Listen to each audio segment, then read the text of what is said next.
Hi, and welcome to Mindful, Beautiful, and Thriving, a podcast series by Tharaka Foundation focused on youth mental health.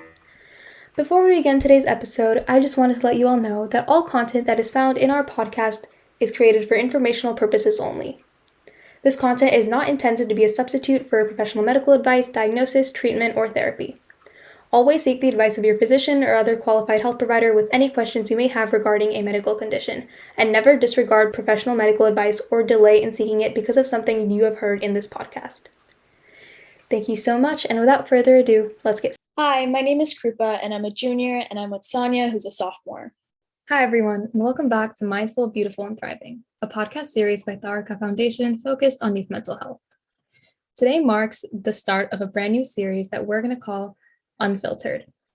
In this series, we're going to be completely raw and we're not going to edit or script what we talk about. We're going to talk about our personal experiences with several things such as anxiety, depression, and today we're going to start with burnout.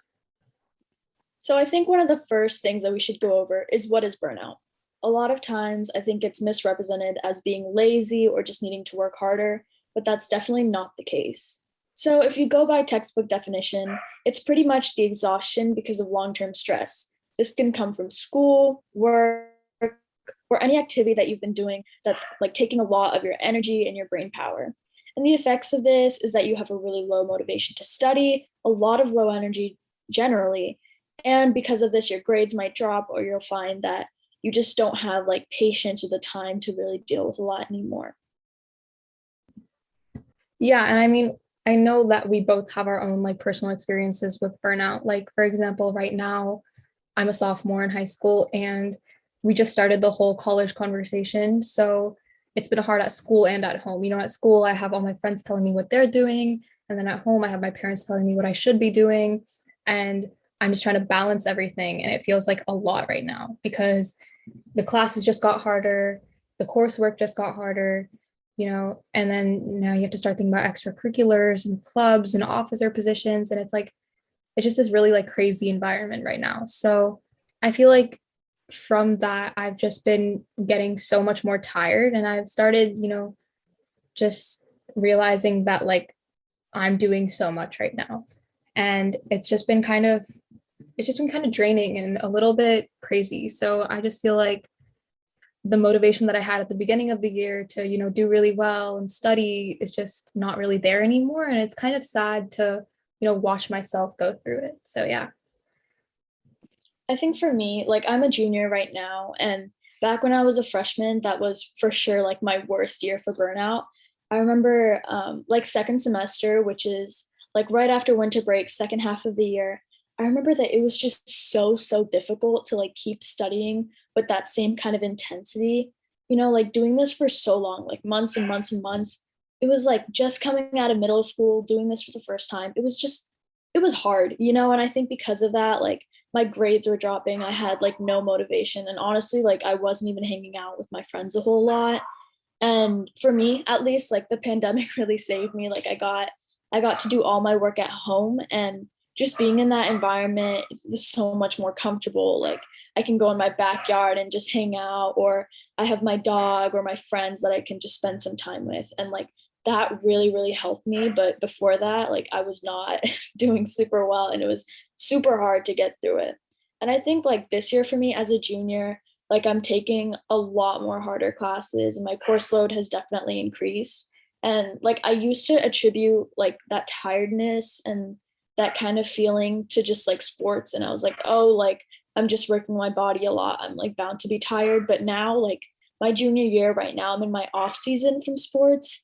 And like even now, like I'm always super tired. I can feel myself being burnt out. And like, it's really helped me realize that it's not just like physical exhaustion or anything like that. Like it helped me understand that school itself and just having to do all of that work is really exhausting. And it's really important to acknowledge that. Yeah, I totally agree. And I think a lot of people actually, like a huge problem is just people like failing to acknowledge that, they are burnt out. Like everybody just says, oh, I'm tired because I didn't get enough sleep last night, or I'm tired because, you know, I had a big game yesterday or something like that, and I feel like they don't realize that, you're mentally tired and that's okay. And I think there's like so much, stigma around being burnt out, especially in the Bay Area. Like, oh, you're so young, how are you already burnt out? Or like something like that, And I think that's something that we definitely need to like work to like combat because it's a totally valid feeling and everybody feels it. And if we just talk about it more and we, normalize it more because it is a normal thing, I think it'll be better for all of us, collectively. Yeah, so I think, yeah, for me, a big thing was just like realizing that, yeah, I'm burnt out and that's something that you have to deal with, And I feel like as I've been talking to my friends and like, now we're talking about our podcast, it's like, it's been really helpful, just to talk through it, to work through it.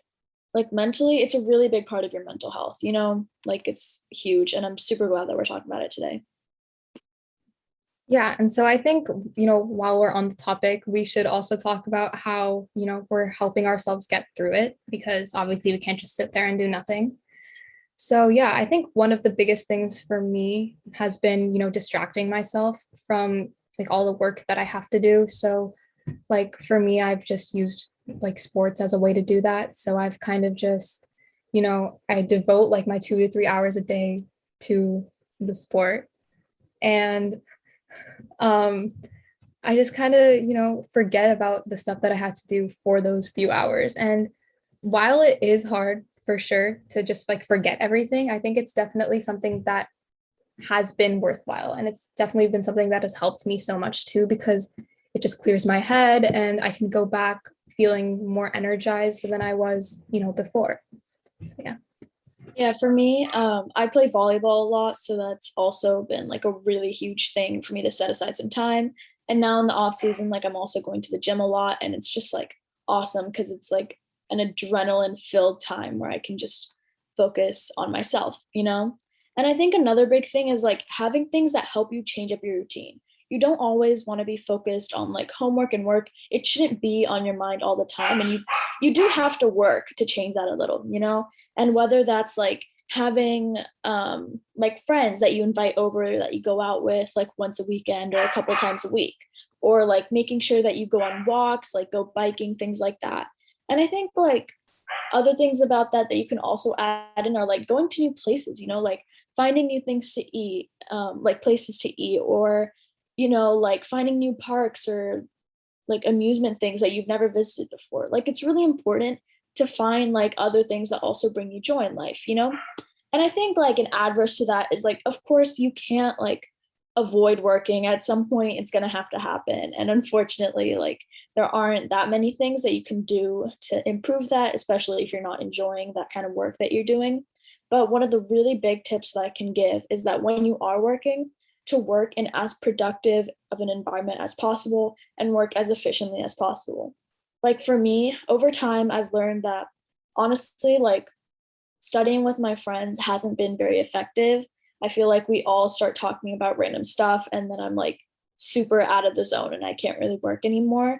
But like if everyone in my house is working, like my family, I think it's really nice to just like work around them and everyone being productive. It just gives me a ton of motivation to keep going and to get so much work done. Yeah, and I think that's a really important thing too. Like for me, going to like the library or just like moving anywhere out of like my room where I normally study and like, the same desk that I study at every day, it's been so like huge for me because now I feel like I can, get out of like that like negative environment or the environment that I've at least made like a negative connotation with in my head. And it's just something that I feel like, oh, like I'm not in my room anymore. So it's like a change of scenery and it makes me feel a lot better about like the things that I'm doing. And I think another really powerful thing for me at least has been like acknowledging that I'm doing a lot. Like I feel like a lot of the time I at least just kept feeling like I'm not doing anything, so I just kept adding more things to my plate. And obviously it didn't help at all. It didn't make me feel any better about myself. It didn't make me feel like I was doing any more. It just made me feel more stressed and it eventually just led to me feeling even more burnt out, right? And so I think taking a step back and acknowledging that this is a harder year. I am doing a lot.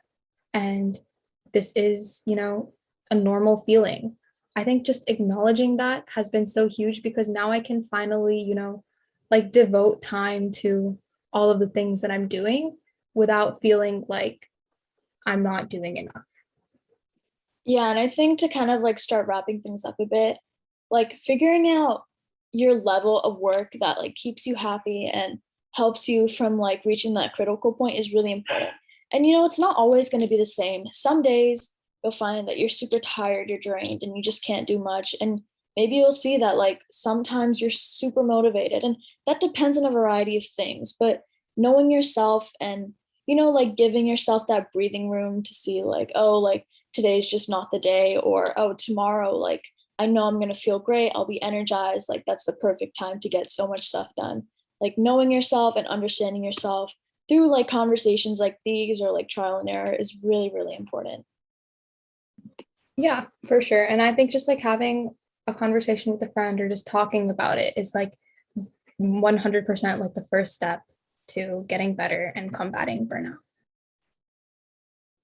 Yeah, so thanks everyone for listening to our podcast. I hope that by listening to this, I hope you guys are inspired to maybe talk to a friend, and you guys know that burnout isn't just a thing that you've been feeling. Everyone feels it. It's really difficult to overcome, but I hope by this podcast and by the other podcasts that we'll make in this series that you guys will gain something from it and learn how to combat these things. Thank you for listening. You are listening to Mindful, Beautiful, and Thriving, a podcast series by Tharaka Foundation. As part of our youth series, we will be releasing new episodes every Friday, so make sure to continue to check those out. We hope you enjoyed this podcast, and thank you so much for listening.